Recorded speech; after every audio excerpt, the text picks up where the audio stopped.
Humidus podcast.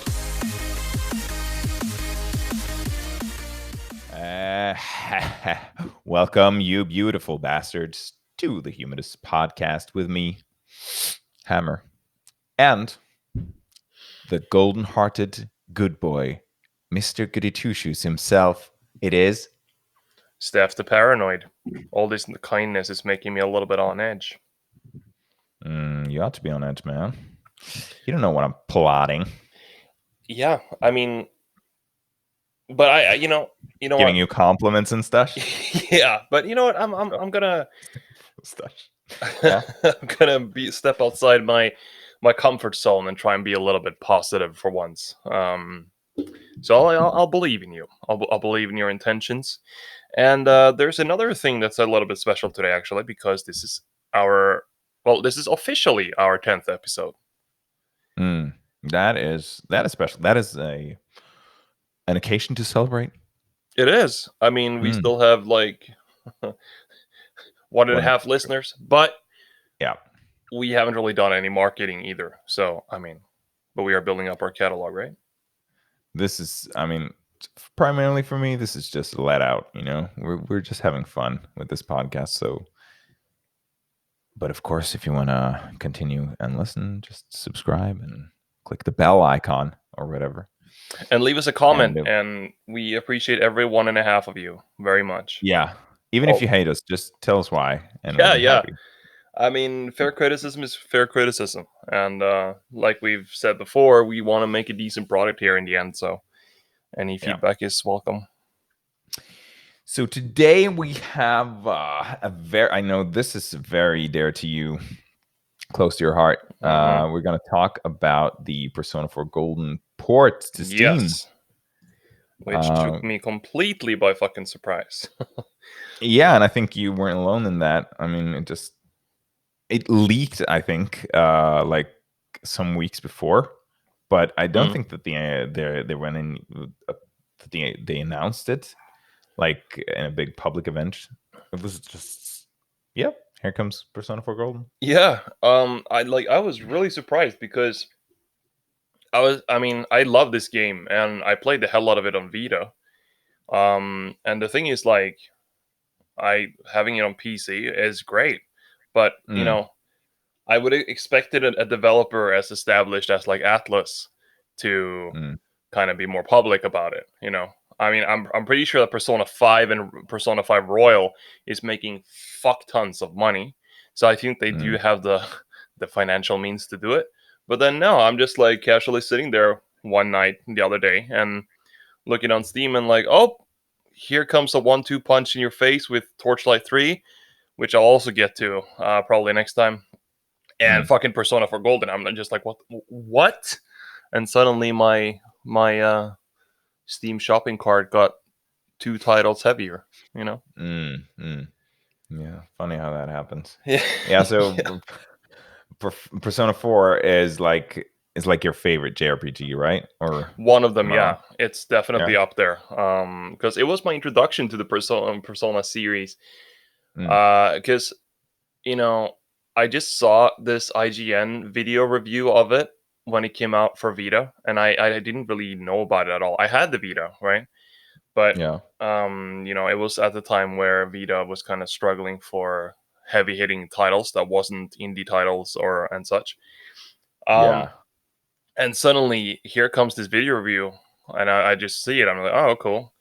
And then I look at it, and I just, you know, it's this bonkers premise which mixes frickin', you know, Japanese high school, every day-to-day sim, with very stylish graphics, stylish presentation, really, like, how to say, addictive, kind of happy-go-lucky J-pop music that somehow doesn't get, it doesn't get on your nerves 50 hours in even. It's amazing how they make it that way.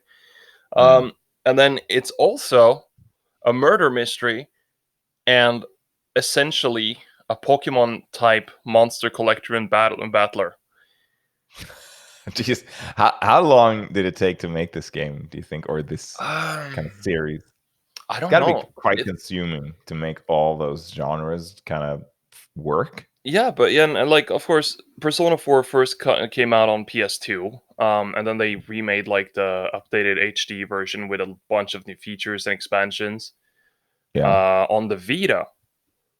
And I mean, not a lot of people own the Vita, sadly, because it's a really No. solid console. But and the game was great on the Vita, like Mm. crisp graphics with the OLED screen and everything, and it was like the perfect portable adventure. Like Mm. it was a huge amount of hours of content in there.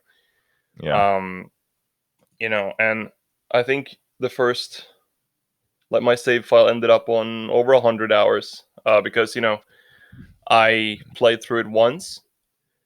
It Mm. turned out that it was like, um, I made some wrong choices in the end, so I got a shitty ending. Mm. And I was like, fuck, this can't be it.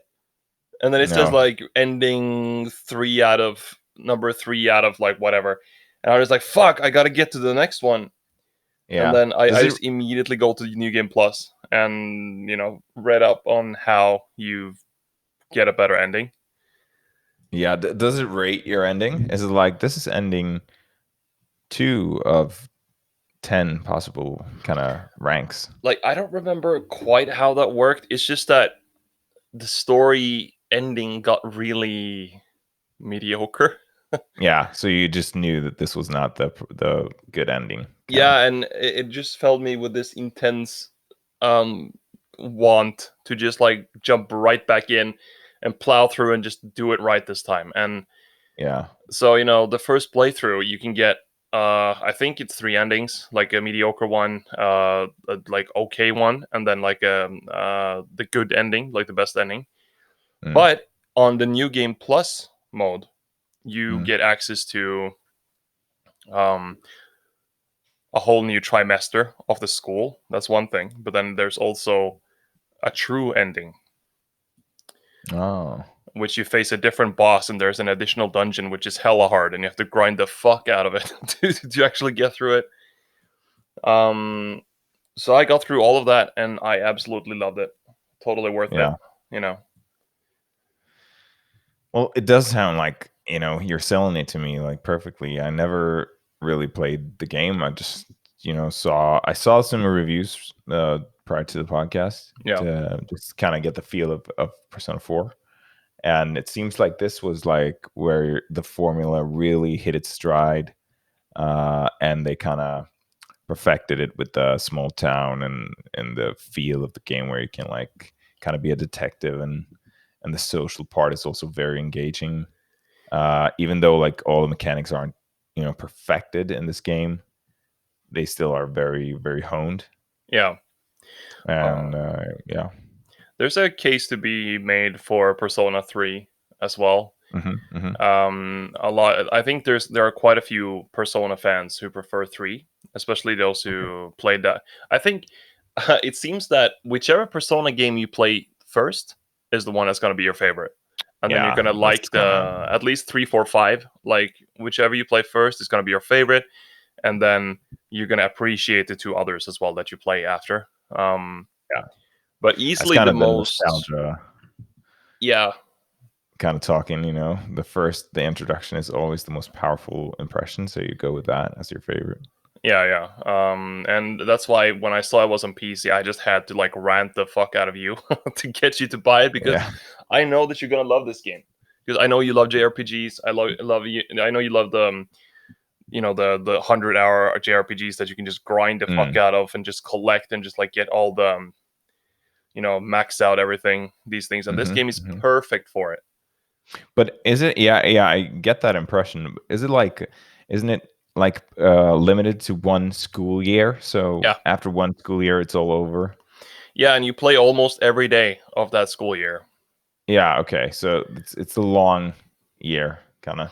Yeah, some days will of course be shorter than others, Hmm. but you do play almost every day. There's like a couple times where it skips a little bit, but so time management, like managing your days, is actually quite a big part of it, because Yeah. um, they made this really great combination of the things you do in the sim, like the day to day sim, like for example what sports you play, how much you study for school, who you hang out with.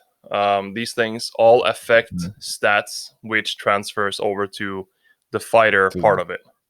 okay, so you need to kind of tend to that aspect as well. Yeah, yeah, yeah. So And it's everything feels meaningful. That's the thing, yeah, right.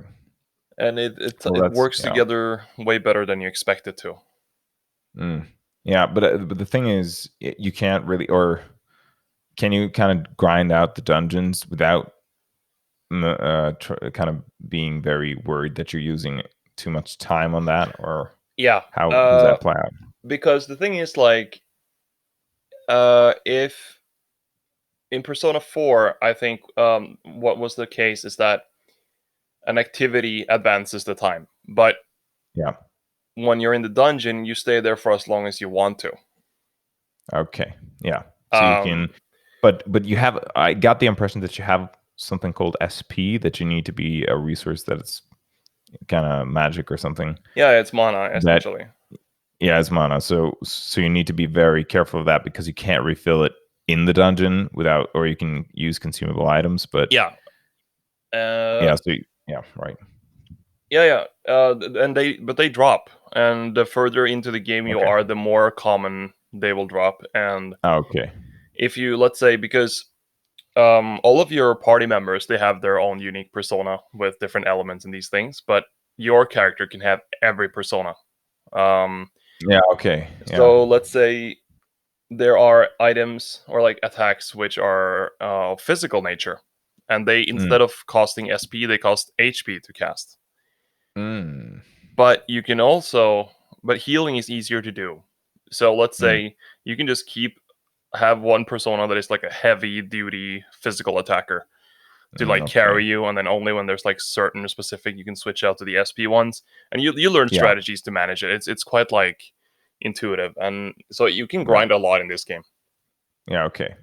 Sounds good. That does sound very good when You're you gonna love put it. it like that. Yeah. It's That. fucking I mean, I was blown away by it. I just couldn't. It's one of those games where I really got immersed, and I played every day, like for Mm. hours until I completed it. And I was just like, oh fuck, like gotta go straight into it again. Mm. You're back at it now. It's on Yeah, track. Okay, so the I'm just going to have to play it tonight after the podcast. yeah, yeah. I mean, I kind of get that feel now that I mean you've enticed me. I just have a feeling that you're gonna love it, and because I know you like anime as well. Mm. Um, and this has like this perfect like combination of everything. You can argue that Persona 5, which came out like quite a while later, had Yeah. more innovative, more like varied dungeon crawling, because Mm. this one is essentially like you the different dungeons represent like the state of mind of different people, Yeah. and it kind of represents their fear. So of course each Yeah. dungeon's theme is going to be different, but ultimately you're just walking through hallways attacking formless shadows, and Yeah. when you attack them it starts a battle, which is Mm. turn based. And Good. Good. but and in Persona 5 it's more varied, as in like there you'll Yeah. actually jump around and sneak and do these things, more about the like the thief theme. Yeah. And like of course they expanded on a lot of mechanics, so Persona 5 might be a little bit more accessible. Mm. But then again, Persona 5 also takes over 100 hours just for a normal playthrough without any, like, with barely any grinding. So, I don't know. Yeah. I feel like That's Persona 4 has a better length. Like, it doesn't tire you out like Persona 5 did for me. Even though it's a great game, yeah. mind you. So, Yeah. I mean, it sounds like very much like a game I would enjoy now. I mean, yeah, you know, being an adult, you have little bit of a little cap on the time that you can spend on games. yeah. So like 100 hours. I could still do 100 hours. It'll just take me a long time, and I'll Yeah. probably get bored with the one game and want to like vary it up. Whereas like 40, 50 hour is more manageable. Yeah. And if you like it, of course, if you really love the game, then you'll do it. But it seems like Persona 4 Golden is like the perfect match right now for me. Yeah, like it's you can play it in very bite-sized chunks too, since you have the day system. So you can just do like, all Yeah. right, like once I get through this day, I'm gonna call it a day. No pun intended. Mhm. But then, Yeah. and but it kind of is easy to fall into that. Just one more day, just one more day. Yeah. It has like that's a double-edged effect, I guess. Yeah, That you can like segment it very easily and say, okay, let's just cut it here, or yeah. just one more day, just one more. But that's also a good indicator of a good game, I feel. Mm. Yeah, of course. I mean, you want it to do that to you, but you don't want to, wake up really, really tired the next day. Also, Yeah, that's true. But it is that kind of game. So, I mean, for all you yeah. listeners out there too, it's like it's pretty cheap too. You have nothing to lose. It's the Rona. You know, Mm. if you want the time to pass by and dream of back when the everything was normal, then this Mm. is it's a good way to escape. Yeah. So we're basically pitching you Persona 4 Golden. Yeah, Atlas, please sponsor us. Yeah, we totally need sponsors. we have such reach, Atlas. Come on. Yeah, I mean, what are you waiting for? They- I don't know. They're not. They don't want money apparently. No, no, or exposure. Uh, or yeah, exposure. Okay, so I guess we're gonna move a little bit on to the next topic, which is actually gonna be the recent announcement of Star Wars Squadrons by Yes. Electronic Arts. So this game is supposed to be a successor to the very popular Rogue Squadron series of Yeah. games. Um, Back in the 64 days, this was one of the absolute kind of Star Wars games to have. Um, it was very advanced for its time. A lot of good ideas that were implemented for the first time in like a 3D environment, and yeah, it was a very, very well received game back in the Yeah. day. I don't know what kind of relationship you have to the game stuff, but Well, I mean, I know very well of them, like all the Star Wars flight sims, the old school ones, and I know there's a lot of Star Wars fans that really swear to that series, or to yeah, those totally. series. So Yeah. I know that they're high quality. I only Mm. watched people play it. I never really played it myself. Yeah. It was kind of like that for me too. Yeah. I played it a little bit at my buddy's house, but Hmm. for the most of the time, I just watched people play it. But I really liked the game. It was just like priorities. You can only own so many games when you're 10 years old. Yeah. So this one just slipped me by, but I really loved the game when playing it at my friend's house, and I think I kind of borrowed it or something, Hmm. like from a buddy for a short period of time. Because I think I traded Zelda for it, like Majora's Mask, and I hadn't gotten to play Majora's Mask, so it was like a really bad deal for me. He kind of talked me into it. I fucking love Zelda, and my dad bought Majora's Mask for me, but I didn't have the expansion pack, and being a kid, you don't understand the kind of you kind of don't really proofread the card or the cardboard containing the cartridge. Yeah. The little kind of sign on the side saying that you need the expansion pack. So and my dad didn't know, so got home and put it in, power on, and it just says, "You fucking need the expansion pack, you idiot." And um, What a bummer. yeah, so the story goes, I was like, "Oh my fucking god, I need that red and dildo looking thing."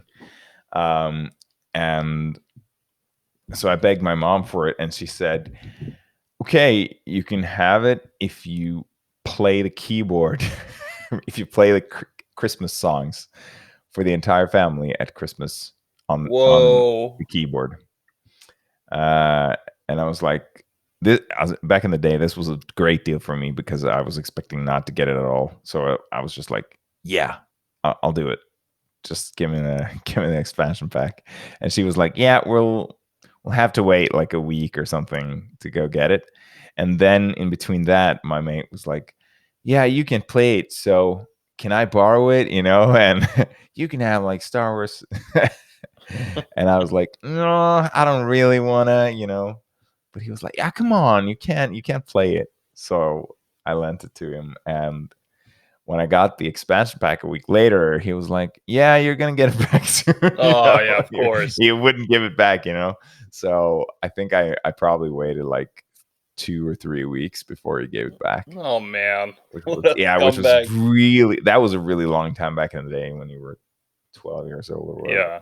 So that was a bummer, but yeah, I did play the the game, the Rogue Squadron, uh, in that short time window, but it was like a little bit, bitter taste every time I played it Yeah. because of that.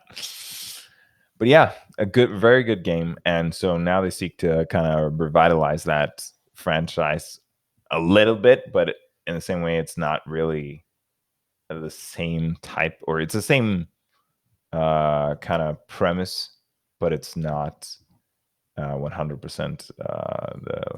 It's more like an Yeah. online combat game now. Yeah, that's the feeling I got too. Like it says Yeah. 5v5 and it's like you Mm. mentioned before we recorded, it kind of smells like they're trying to make this potentially an esport. Yeah, that was Which that was my impression. Yeah. yeah, I mean, that's cool. Um Yeah, for sure. like I mean that did wonders for Dragon Ball when it turned Mm. into an esport with Fighter Z. By all means, bring it into the esports scene with Star Wars as well, but I mean, I hope they still make a large scale, epic kind of campaign at least, and that they have some plans for maybe larger scale battles for multiplayer as well down the line at least. Because Yeah. 5v5, unless there's like bots there, Yeah. that kind of comprise, let's say it's actually 20v20, but like only 5v5 are players, and then the rest are like bots to make it feel more like a bigger battle. Yeah, Uh, absolutely. I think yeah, yeah. yeah. No, that's gone. That could Yeah, it could absolutely be like that. It could be a I think that what I think that they'll have like massive environments that you're Yeah, gonna battle in, and probably some of the environments will have like NPC like kind of AI to them, maybe like gun turrets and stuff like that. yeah, Sort of AA turrets in air quotes, A anti-space turrets. Uh, and maybe they'll implement like NPC fighters also. yeah, But I think that the squadron will kind of take focus, in the fight between. But probably they'll have different game modes. Like one of the squadrons, they're gonna guide bombers, to like a huge star destroyer or a super star destroyer or something like that. could be. And kind of take it down. And the others are gonna defend that, and some are just gonna be a giant space battle, squadron against squadron, maybe amongst millions of other dogfighting Yeah. craft. I don't know, And but this is that wishful would be epic. thinking as well, though. So, Yeah. I I mean, we're mean, just yeah, we're just exploring possibilities. yeah. Because like, I mean, I love Star Wars, so I always want all of them to be good. I really love Jedi Fallen Order, but let's be honest, Oh yeah. Star Wars Battlefront, while it's a really solid title now, at launch it was a disaster, and it Yeah. was like just the worst fucking. It was like a bare bones shooter, albeit with a really nice Star Wars paint. So the sound design, the atmosphere, the graphics, all was like screaming Star Wars. It was great. But everything else was bare bones. It was like had a shit ton of mobile game, like free to play kind of loot boxes and gotcha mechanics, and it was just like microtransaction hell. Yeah. So And that's what yeah, we fear with this game. I mean, it's EA, so you can't trust them, but they're kind of saying that, yeah, we know that we made mistakes, and this will not be like, previous times. But I don't know. Your confidence is a little bit eroded yeah. after, Uh, I'll admit and that, not. yeah, Fallen Order got it a little bit back though for me. But Yeah, sure. And they really kind of you could notice that they kind of tried to make that a very like traditional single player experience with like a good story and yeah, all they tried to pour the resources into a single player experience also. So you know kudos for that, absolutely. So maybe that's like a foreshadowing of what we can expect here. But once it's multiplayer, you know the money, the potential for earnings is just, I don't know, is can they resist? yeah, that's a very valid question to ask, especially in EA's case, because they don't really have a very pretty history. Uh, Hmm. with this, they are kind of like considered the evil overlords of gaming.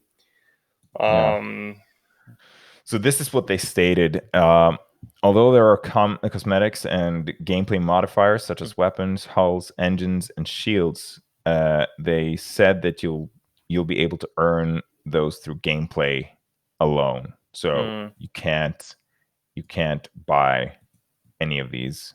okay, that's good at least. Or, I mean, the wording in this is so, you'll be able to earn all of this through gameplay. So maybe you can earn it through, okay, gameplay alone. I don't know.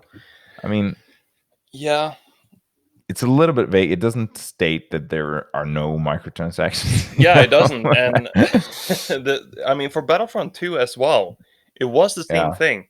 Because they also, I think they also said back then, I might be wrong, but back then too, they were also on the thing that, like, yeah, of course, you can earn all of this through in game hours as well. And you Mm, could, but a single pack cost like a certain amount that took maybe like 5 hours or so of grinding to get one. mm, And of course the things you got was completely randomized, and you got mm, these star cards that worked as your abilities and your attributes, and like of course if you got duplicates you upgraded that card to a higher tier up to like I think maximum of level 4.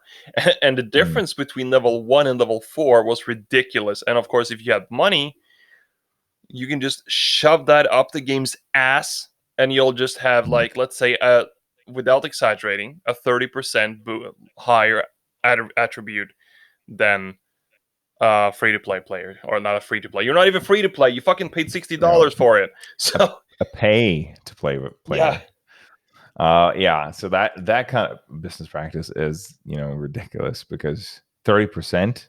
Are you kidding me? That's going to break the meta of the game. and it did. Uh, You want to know something funny? yeah. And at the same time very tragic. Like I have a friend who I went to the same university as in Japan, like a really good friend of mine from Mm, Indonesia. And his family is crazy well off, like close to the 1% kind of rich. And he yeah. just told me that he put $100 into an X-wing or something like that. Only like one fighter class of the, Oh, and he just completely fucking obliterated in the server. It was so stupid. So you put oh, yeah, $100 into only one of the playable classes in one of the yeah, lesser played game modes. And yeah, right. the amount of like, because there was this ability where I think it was the X-wing where you had like this rapid fire ability where you just like can fire all the guns super fast on a Yeah, timer. And then yeah, right. when he put that much money in it, like his cooldown for that ability got down by like 50% or something. So you could essentially spam it like twice as much as the other players, and his speed was faster. It was ridiculous. I watched it. I watched him play, and it Mm, was just like, what the fuck is this? yeah, and that's like just sad. And you know that they're only doing that because it's so profitable. Yeah. Um, Oh, needless to say, so yeah, yeah. That's, we can only hope that they won't, have loot boxes and pay to win kind of solutions. But sometimes they kind of mask the pay to win a little bit also. yeah. They say that, yeah, you can always grind out this, like Battlefront, but if you want it right now, you can you can just pay, and then it's like 1% of the free to play, in air quotes, players will get that max level upgrade, through grinding, because it's like impossible to grind so much. You need to play every day, for hours and hours and hours to obtain it. And Possibly, mind you, it's all RNG too. yeah, it's like it's the possibly thing is very, it's enticing, so they encourage you to play more, but Hmm. also when you're tired and you've spent days grinding, not coming up with any result, then you just cave in and pay. Yeah, yeah, exactly.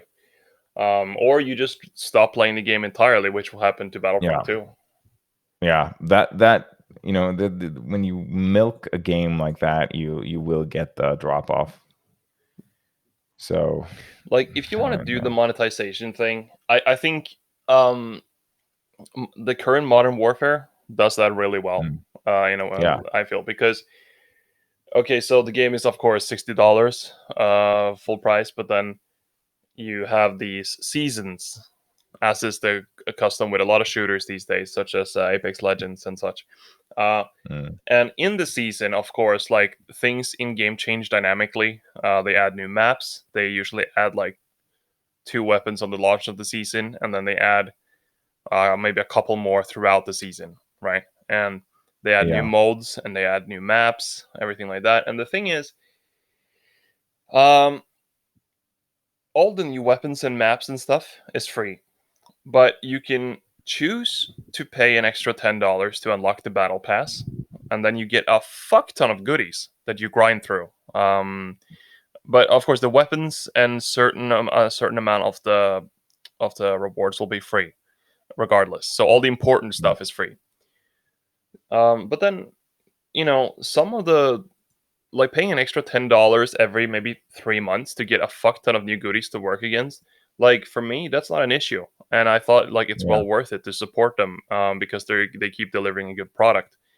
yeah. So That's kind of, the hard thing with the microtransactions and kind of a overtime monetization platform yeah, is, sometimes you're like with a subscription, like with World of Warcraft, you played gladly because you love the game, you love the hmm, product, you felt that this is an evolving, continuous product that is not the same game as the one that you paid at release for. yeah, So you kind of feel that the money is not just going right in their pockets, right, and when you do that right, like you said, there's a lot of kind of developmental time going into creating new models, new stuff, and new engaging gameplay. hmm, And then if it's priced right and if it's portioned out right, it's no problem. It's basically just like a subscription or something like that.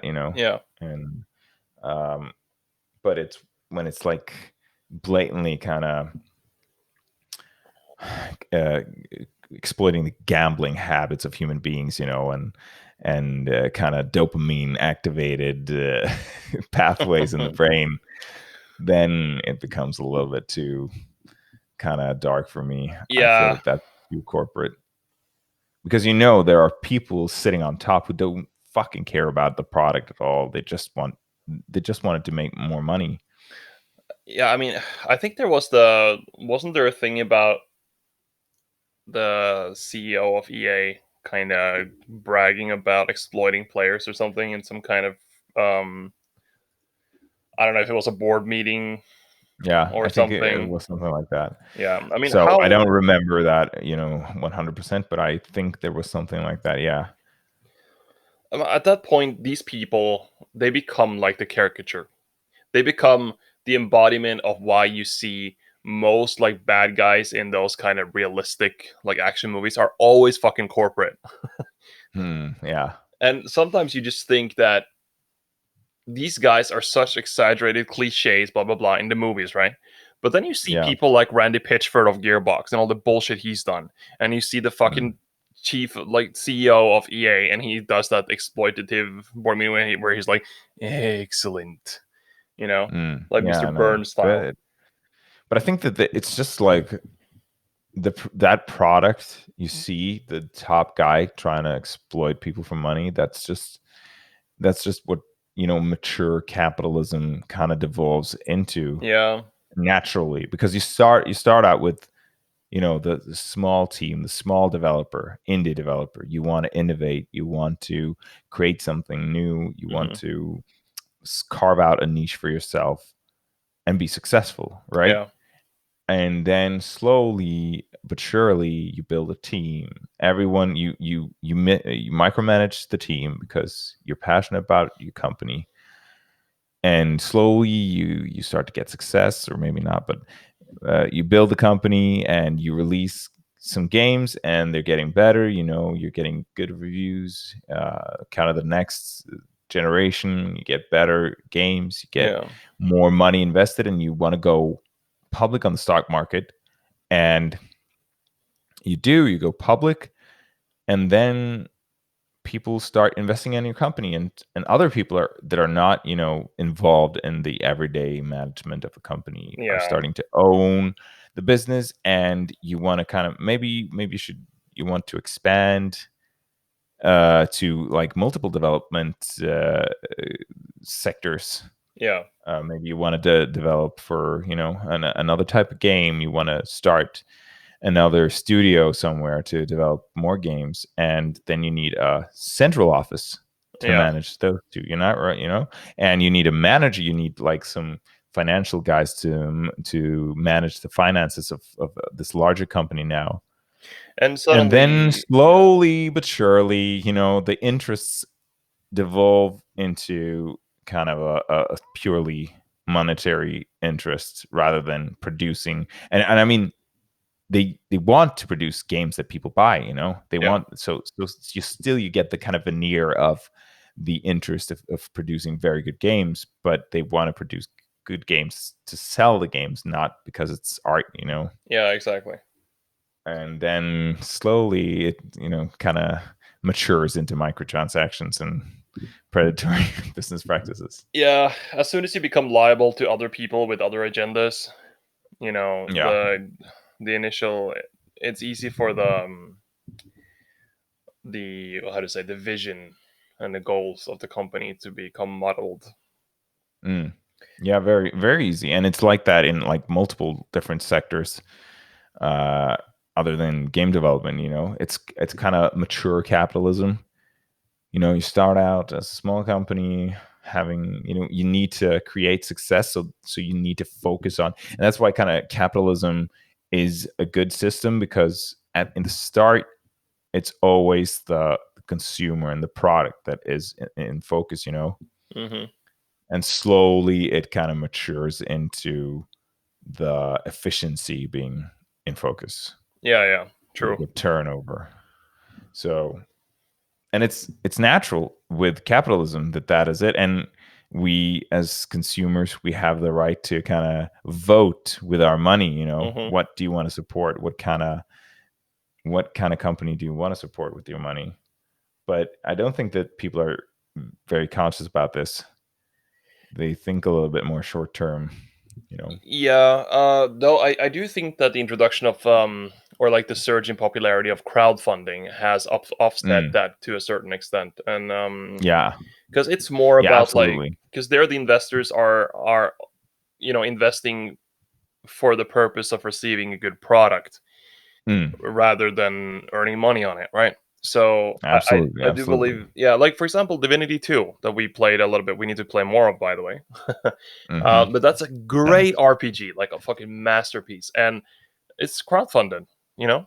Yeah, yeah. And it released in early access, had the first act, took all, and they continuously took a lot of feedback and just continued to develop the game. Eventually, the definitive edition came out free, like to all the people that already owned bought it at any Yeah, point absolutely. before, and And I'm not saying that doesn't exist, because it no, absolutely does exist. yeah, Indie developers also often through early access give great value for money if you can kind of sort out what you like, what kind of genre you go for. yeah, I I've like invested $15 in a game, and I've played like 150 hours yeah, over 3 different periods, because the game is steadily evolving, and you come back to it and you get more value for those $15. So the best deals I've ever made are on indie games. yeah, exactly. And of course, crowdfunding has that curse where it's like Star Citizen as well. But Yeah, yeah. where it I was never about comes to out. mention that when you mentioned the X-wing, Yeah, like buying that was like leveling up the X-wing's abilities, but when you said like buying a spaceship, it was so reminiscent of a Star Citizen. yeah. I mean, Star Citizen was fucked up. Is fucked up. Yeah, but the thing is that Star Citizen is almost like a cult, for those who are invested. Yeah, yeah, Some people you really don't like you to criticize Star Citizen, or they can kind of listen to criticism, but you need to be very, I guess you can't be too critical, kind of, if you know what I'm saying. yeah. I think it's a game that they Yeah. really struggled to contain, and then it just, Mm. it's like ever expanding but never releasing. But So wasn't it like playable? Did it not like? I do think they have a playable build of it, if I'm not mistaken. Yeah, And what they're trying to do is still impressive. yeah, right. I mean, the vision is cool. Yeah, I get that. I get that you want to have like this massive. I mean, because it's kind of like the wet dream of all gamers back in the '90s. When you kind of saw uh, what the future could be for gaming. yeah, And one of those mega immersive, sprawling like space games where everything was possible, and you could do anything. That would be like the dream back then, right? yeah, yeah.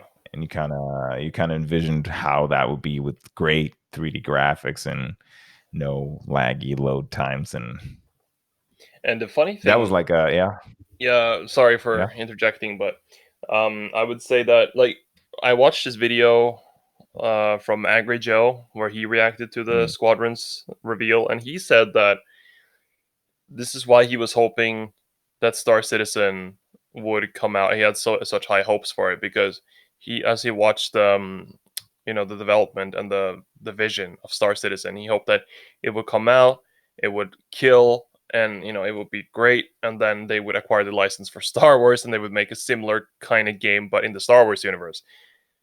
yeah, And right. of That was course a that never very happened. But yeah, But the thought of yeah, that game being set in the Star Wars universe would have been yeah, fucking yeah, amazing. And like yeah. which kind of comes back to the point where the Star Wars universe has such infinite potential for interesting and cool games. Mm, And yet, I mean, not to say that EA fucked it up, but they kind of fucked it up when they bought the license. yeah. They haven't really They made done, very yeah, Yeah, they made very boring kind of games. They took the safe route, which I mean, you can't blame them, but still, it's like you said, the potential for games in this universe is pretty much infinite. And yeah, you can see what EA produced. It's very cookie cutter, yeah. I guess. Yeah, very like run of the mill types of games, but still, they tried to make them epic, and very very grand, I guess. Yeah, and to some extent they did. I would say that if you hop into Star Wars Battlefront 2 now, which is easy to do because it's free on PS4, Mm, the amount of content you get now and revamped systems and everything, you get a really solid Star Wars title with a lot of charm and a shit ton of atmosphere, and it's a great experience. I absolutely mm. loved it and very accessible.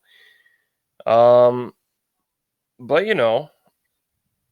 what about the Old Republic? What about exploring? Yeah, What about the good old Revan those. and Malak? You know, what about like Yeah, other right. Sith Lords like Darth Bane? What about Plagueis? What Mm, about it's a lot of other characters that would be fucking interesting in a game, because we're probably, the chances of a darker Sith focused Star Wars movie isn't all that likely because they have to fit under the Disney brand of movies. hmm Yeah, Well, we never know with all the movies that are announced in the Star Wars universe, but I have low hopes for there to be a darker kind of Sith focused Star Wars movie, yeah, But the games like the Old Republic games were so fucking cool, and they came out early 2000s. yeah. Even just a remake of Great those games. with like, HD graphic, like updated mechanics and Mm. graphics and everything. Like, dude, I would play the shit out of it. Yeah, that would be really nice.